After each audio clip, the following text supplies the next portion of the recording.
Hey, how's it going? We are back again. This is round 2 of the Sponsored Rider Club podcast live experience. So I appreciate everybody for coming into the show last time. Got some great feedback overall. During this first part, as I kind of get things rolling, I want to explain the intent of the podcast, give you some background there. So the purpose for the entire podcast is to help people better navigate the complex world of motorsports sponsorship. And it's not always an easy thing. There's not necessarily a recipe that defines the exact things you need to do for sponsorship. So I interview people, and they help give us examples of how this whole thing works. So if you haven't already heard any other episodes, go ahead and check some of those out. This version, though, this live version is intended to be an extension of the podcast where we dive into some specific topics. So last week, or 2 weeks ago now, I guess at this point, me and Travis Pointer dove into one specific topic around basically converting your sponsorship product into sponsorship dollars. So if you want to go back and check that out, I highly recommend it.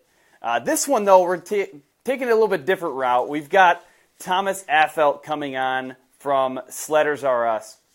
And Thomas was on episode 48 of this show, and he absolutely killed it. So if you do want to hear his entire episode, go ahead and download that. I put the link in the Facebook Live video, but episode 48, check it out. It was phenomenal. We got really good feedback from that show. Outside of that, we're going to really take this one to a different level in terms of networking and how relationships help your sponsorship program. So if anybody knows Thomas, like, he's all about networking. That's how we met, him and I met. And he knows everybody, it seems like, especially in the sledding community. So we're going to talk about how that's helped him in his program. Before we actually bring Thomas on, I just want to thank a couple of people. First, just the audience in general have had really good feedback from the last show. Really grateful for Travis to help at least put his neck out there and trying this thing out first time last time we did this. So I appreciate his support and just in general the sponsors that have helped make the podcast a success. So we've got several people on board for that. If you're listening right now, feel free to invite other folks so that they can experience this live. And if not, you can always share this later as well. And this is going to be released on our podcast as a different episode. So basically, I'm releasing them as Live 1, Live 2, Live 3, and it's just going to be intermixed with the other episodes. So if you missed this for whatever reason, you can go ahead and download it there. But yeah, at this point, I think I'm going to start bringing Thomas on the line. Invite here in a minute, and then you'll be able to see him and chat with him as well. Also, the crazy thing right now is, for whatever reason, I scheduled this on the same night as the Polaris snowmobile and UTV reveal. Like, what was I thinking? There's so much going on with that. Like, my phone's getting blown up from that too. So it's just a horrible choice of time. But right, Thomas? It's bad timing. Yeah, the Polaris reveal. Yeah, it could be a good timing. Everybody's out there checking everything out. So yeah. It's worked out pretty good, I guess. Here we go. Oh, I see you got your new shirt on, man. Repping the new shirt. Yes, not everything else. That's sweet, man. That's sweet. Yeah, for people who don't know, Thomas has been experimenting with some screen printing at his house there, so he's got some cool stuff coming. Yeah, we're going to have lots of cool stuff coming out. I worked on a little bit of like a purpley metallic that turns into like a red today, so that was fun and interesting. Yeah, definitely. It's cool stuff, man. Well, hey, I appreciate you again coming on tonight and chatting. I know you got a busy schedule. And if I remember correctly, you probably spend like 6 or 7 hours a day on Instagram to just like managing that stuff. So I know it takes a while between school and working and Instagram and all that stuff to come on. So I appreciate that. Yeah, man. It takes a lot of time. I've actually toned down my Instagramming to like 4 hours. Oh, it's scaling way back. I got to try and focus on school a little bit. Yeah, definitely. Well, this is what I want to talk about today, and it's something that I think you're good at. Otherwise, I wouldn't have you coming and talking about it. But that's networking and relationships, how that helps your sponsorship program. So, I mean, let's just kind of kick it off. What are some of your thoughts on the topic? Well, networking, you can't really go bad with it unless you're just like, hey, give me a sponsorship. Hey, I really good gear, give me a sponsorship. I mean, you really just need to become friends and network the way with your like friends and family. So the more you know, the more connections you have, the better. I've Yep. not met anybody who has like, oh, I don't know anybody who's going to do this or this, so I'm just going to ask somebody on this group. It's not going to work like that. You need to know people within the industry and gain more friends in the industry to understand it. Mm-hmm. So how does that So, start, man? I mean, I I never knew. I mean, 2, 3 years ago, if you'd have told me to do this, I would have probably chuckled and laughed a little bit. I had no idea how to do it. So how do people do this?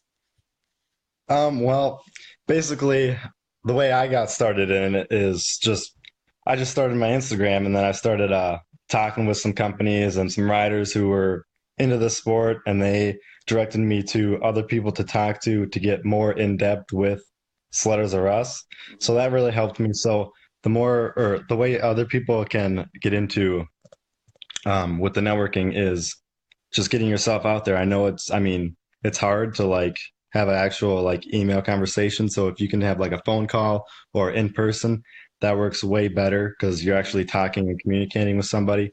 Um, Texting and email, it's fine, but it's not going to guarantee that anything's going to actually go anywhere. And it's a lot more business related and less on a personal level. And with networking, you want that personal connection. Mm-hmm. Mm-hmm. Yeah, this kind of reminds me of how you and I guess, took our relationship to the next level.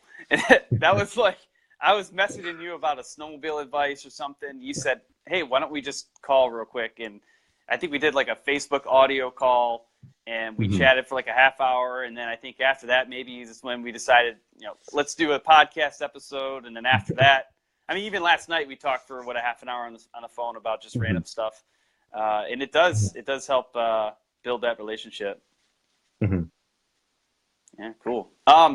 So over the course of, well, I guess, how long have you been doing Sliders R Us now? 2 years? Year and a A half? year and like 2 months. Year and 2 months. Okay, yeah, it's almost Yep. 2 years. It's rounded down a little bit, but uh, so I mean, over that time, if you could put a number on it, I mean, how many relationships do you think you formed? Just ballpark. Easily 1,000. I mean, how do you keep track of that? I'll I just go through all my messages, even if I'm not talking with them currently. I'll go back and look through and see what we talked about. So then I can always refer to them later on and then make notes about it, like on my computer and stuff like that. So I kind of have a little Yep, bit more organized. yep, Um, yep. but I mean, I can get you the exact numbers on that later. I know I got a spreadsheet for it, but Oh, okay. Well, that's something there too, right? yep. The spreadsheet. So that's a tool that Mhm. you probably use. I know I do something similar, especially with the podcast and different businesses. I'm trying to make connections, trying to pull people in, and I have to keep track of it in a spreadsheet. So I do the same thing. I'm assuming with 1,000 people, or whatever, yours is a little bit more intense, but it's a good point. I mean, it's something that people should definitely consider. Especially, I know some of these riders out there, they get 30, 40 sponsors lined up, and that's hard to keep track of alone. Yeah, yep. Yeah, if you can get it all into a spreadsheet with like name, phone number, address, Mm-hmm. company, uh, position at that company, when you met them, when you're going to meet them next, possibly have some extra notes in there. That way you Yep. can really keep track of everything. Because if you forget, that's not good for the networking or Mm-hmm. anything. They're just going to be like, wow, that Right. person doesn't Right. care about me. So Right. you really want to Right. make sure that you can either remember or write it down or do the spreadsheet like I have Mm-hmm. to get it to where actually they're like, oh, wow, okay. Yeah, certainly.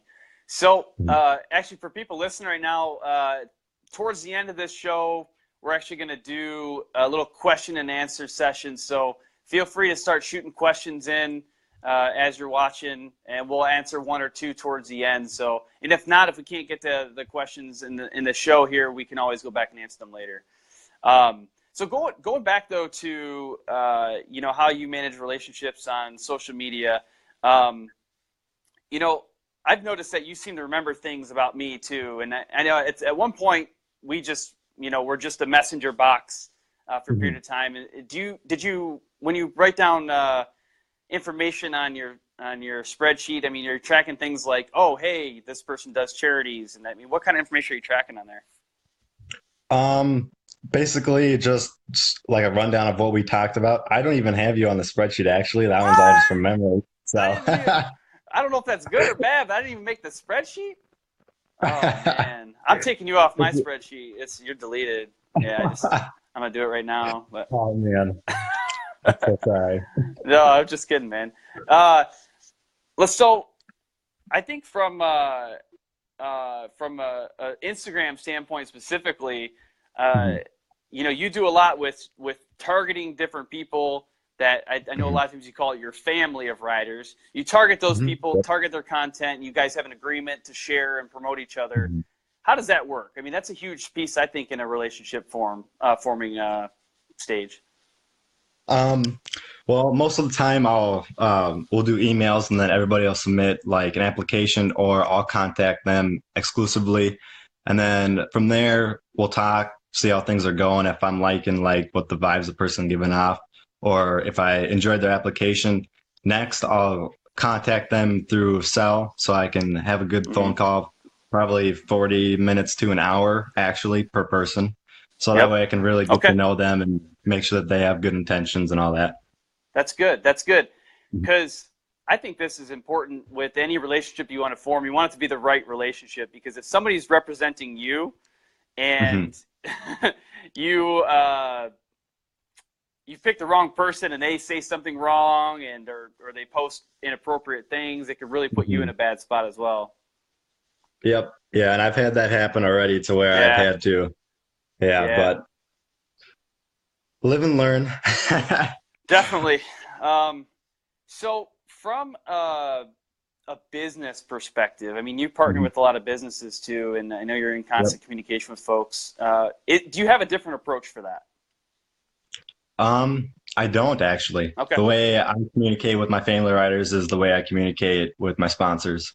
So, I mean, with Sly Dogs, I've had like several like 2.5 hour conversations just talking with them back and forth. So, I mean, the more you talk, the better. The more relations you're going to build with that person, the more connections you're going to have, the more personalities that you're going to see fit with that person. And you can like bring up like, oh, do you see this new razor that just came out? Or you like that Skidoo 850 that's there? Like this and that. Wait, the more you can talk about it, the better. Yeah, certainly. So last night we kind of talked a little bit, and I can't remember the exact story I shared last night, but there's plenty of other ones where like the random networking thing just worked out for me at least. So I'll tell you one example from Stud Boy standpoint. Stud Boy Traction, they're one of my sponsors right now, and the way that worked is I think I started just following them on social media, liking a lot of their posts. I've been using Stud Boy products for a long time, so I naturally wanted to spend a little bit more time following their social media, and once I figured out, I think I may have engaged enough, asked enough questions that they started following me. Then I figured out who the owner was, and then I figured out the next show they were going to go to, and ultimately I wanted to get him on the podcast. Like that was my goal, was to get him on the podcast. And so once I figured out Ron Patton was the owner, I think I connected with him on Facebook, and either way, we started talking more and more, and I said, hey, when are you going to be at the next snow show? Either way, I met him there. I knew specifically that he was going to be there. He was waiting for me to come. I was specifically looking for him. We connected, and he came on the show like a month later. Great show. And then now, he's sponsoring all my traction products for my sled. And that whole thing started, honestly, with just a very small relationship I think it started on Instagram. Yeah.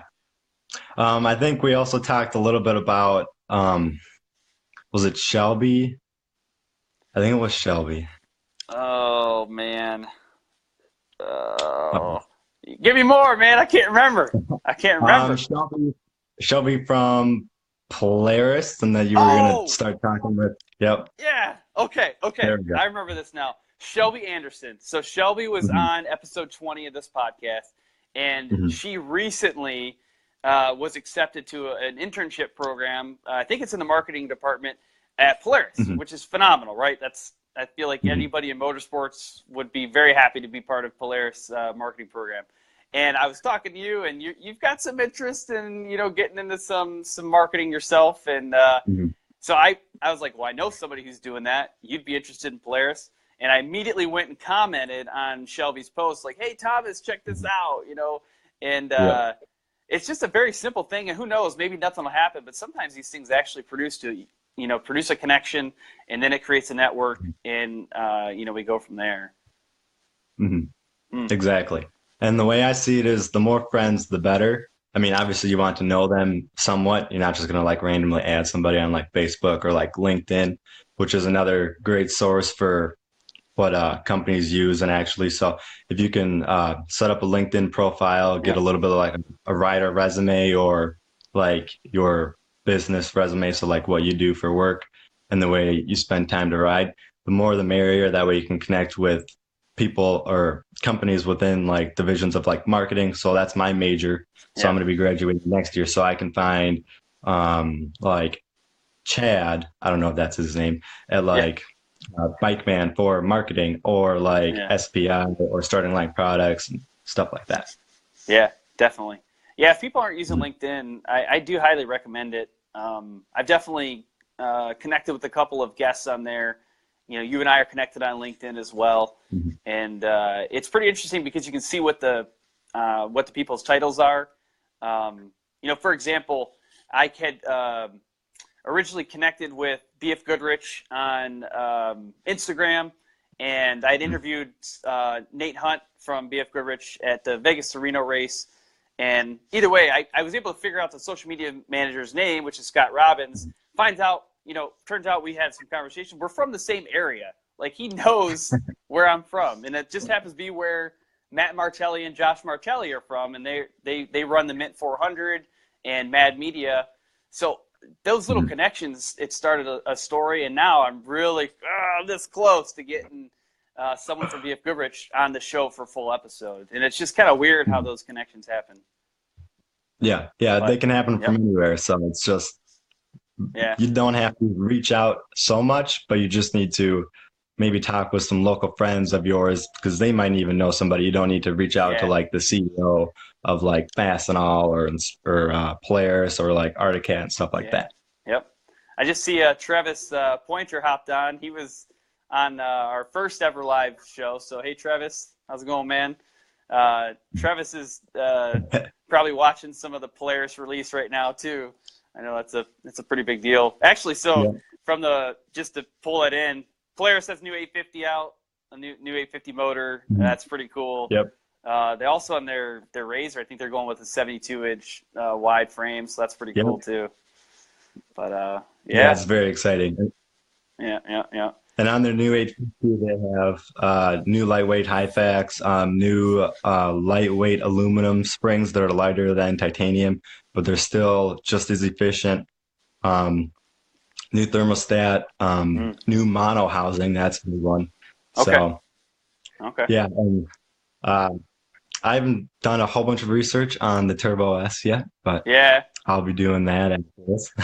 it looks pretty cool. I mean, get a little bit more Mhm. width, a little bit more traction, you're solid.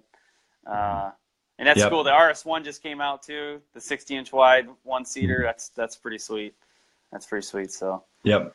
well, cool. And what's cool with that is they're not upping the motor too much. Yeah. So they're really relying on their traction and proving that their suspension is up there with, I think Yamaha's got the most horsepower. Not quite Yeah. sure. I don't even know But anymore, man. I gotta be honest with you. I need to catch up on things. I got so spun up with sponsorship, I forgot about all the product stuff. So I gotta get caught yeah. up. But if anybody listening right now knows who's got the most horsepower, go ahead and throw it in the comments. But well, you know what? Right now, I have a question that has been on my mind, and I know that people have been bringing this up a ton recently. Facebook just changed their algorithms a little bit.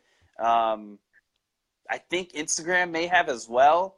So have you noticed a change in your engagement or on social media, or have you noticed a change in, how the algorithm's working for you?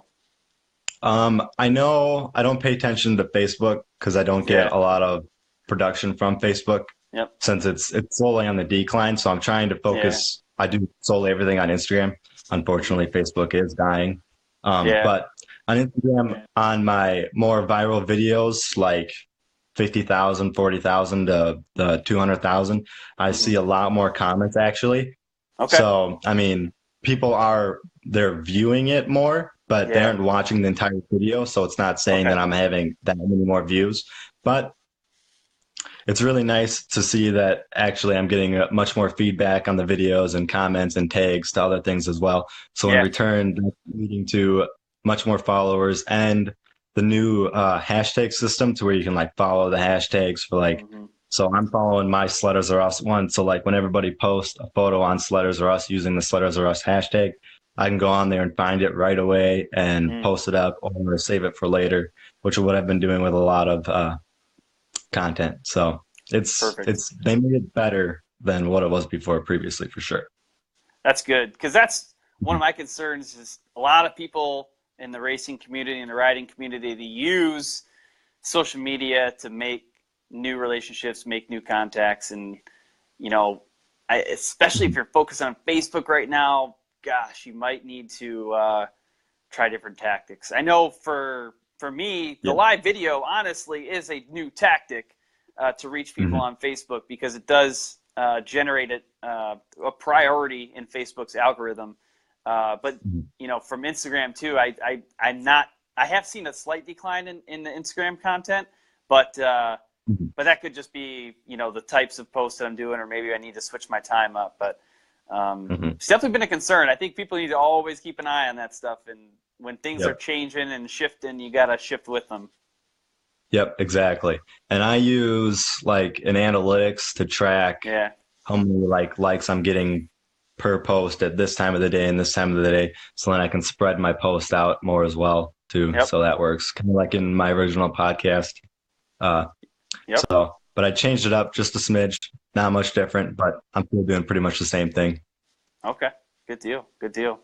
Um, so from a relationship standpoint, another thing that I struggle with, or I guess I don't know what to do with sometimes, is sometimes you just can't keep up with everybody, and some people fall off the list. I know for me personally, I mean, I've released Mm. 64 episodes of the Well, podcast now, and I want to be like best friends with everybody, but there's certain people that I just can't keep up with.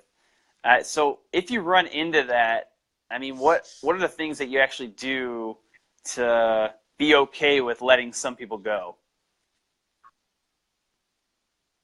the entire thing just kind of. Can you repeat that? My internet kind of cut out. Oh yeah, yeah. Basically, how do you let people go? If for me, I've had a ton of guests on the show, and I want to be friends with all of them, but I can't. There's just not enough time for me to have a deep relationship with everybody. How are you Mhm. okay with letting some people go? Um, I mean, I'm not. I Right, don't want to like right. lose a friend or like lose a buddy to talk to because on like random Instagram followers, I'll just message them and start up a conversation and whatnot. Yep. But for the family riders, for letting them go, um, that's actually normally I'll let them go if they're doing something that's against their contract. So that makes it Yeah. easier for me. I Right, mean, it's right. still I don't like doing it. I feel horrible for doing it. Yeah. I think I'm just that person to where I'm like, oh gosh, why Yeah. me? Why do I have to do this? Yeah. But um, I don't handle it well. Yeah. I can't handle it well to be honest, but that's why I have the spreadsheet is to remember everybody and Okay. kind of like go back and just send more messages back and forth. Yeah, certainly. So, Certainly. mhm. Well, at this point, just looking at uh, where we're at with the show, I don't have any questions, I don't think, right now. So I know today we are definitely, you know, fighting against the viewers on the Polaris reveal, things like that. But if anybody has another quick question, go ahead and shoot it out there right now. Otherwise, we'll probably start closing things out. I think Travis might be giving us some info too on the horsepower. I know he's talking a lot about the new RS1 and the Turbo S's, so that's pretty cool. Mm-hmm. Pretty even. He's saying they're basically even stock for stock, so that's pretty good. Well, then the additional width will give him a little more advantage. Yeah. Yep. There you go. It's not gonna beat me though, because I'm super fast with my fast machine. No, everybody knows that I'm not a racer. I just tool around. Like, I will definitely beat anybody at low speed, safe riding with my kids. Like, anybody. If you want to even try it, like, come over to the nursery and we're gonna line them up. All right. Looks like I'll have to meet you over there. I don't got a razor, but I'll have to turn my sled into a CVT. Right. Yeah, Travis is also saying smash them with that new bumper. That's awesome. Well, I don't know, Thomas, do you have anything else, just closing thoughts or things like that you want people to take away from this? Just the more friends, the better. Always remember, everybody, use a spreadsheet if you have to. Mm-hmm. If you can remember in your head, that's a good one. But wait, hold on. Is it the RS1 or the Turbo S, Travis? We might have a race coming up. Oh, okay. There we go. Any thoughts on that? Brandon, I love the new upgrades to the sled. Oh yeah. I need to talk to my dad. I need to get a full-time job set up for the summer, and then I'll probably be getting an RMK 850. So. Oh, okay. That's what Brandon Becker was asking about that. Any thoughts on an upgrade with the new Polaris sleds? So yeah, you're thinking about it. You're thinking about it, huh? Mm-hmm. Yep, definitely am. Well, and it looks like I get the RS1, so.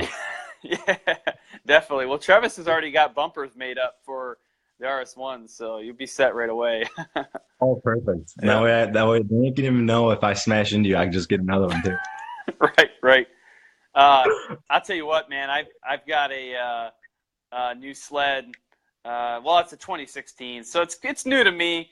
But man, after seeing some of the new ones that are coming out this year, I'm like, oh, I wouldn't mind getting an upgrade. Or maybe my wife needs an 850. Maybe that's the thing I need to play. There you go. She definitely needs an 850, and I mean, she doesn't even have a sled at all right now, but she definitely needs an 850. But oh, perfect. There you go. Just put her on the new 850 Indy. We'll be good. Right. You can put the 2-up seat attachment on it and have the kids come with, and you're good to go. Done. Well, cool, man. Well, hey, this is awesome. I always love connecting with you. Our time is just about up, so at this point, we're going to kind of close things out. If people do have other questions or comments, feel free to keep leaving them below, and we'll go back through and answer them later. And also, we are going to release this show on the podcast. So if you missed it now, you can definitely, if you don't want to listen to the full replay, you can always go back and download it on iTunes or Google Play Music or iHeartRadio, whatever. But that's it, though. So at this point, we're going to close things out. Have fun and ride safe.